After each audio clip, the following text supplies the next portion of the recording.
Deci cam în ajun de o martie, nu? Da. Oh, ziua femeii, da. În vizită la nepotul meu și la nepoata mea. Face... E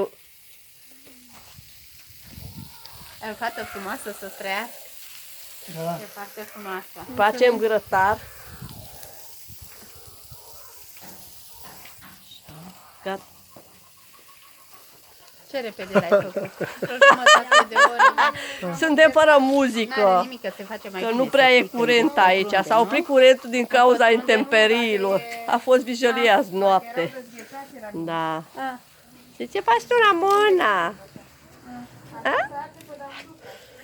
Uite, aici cu mătușica, da? Ia uite. ce de porci aveți? Stai aici, stai aici. Stai, mă. Stai, mă.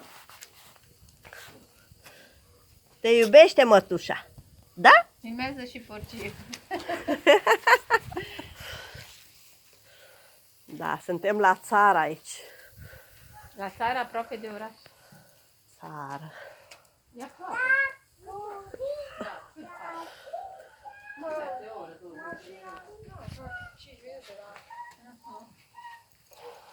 Și el nu știu ce a intrat într-o lăbuță. Da. Nepoate, de ce ești așa gânditor? Ia. Cine? Tu, nepotul meu, de ce ești așa gânditor? Hă? Oh, vă iubesc. Și pe nepoata mea, care e la grătar acum. Da, da, da.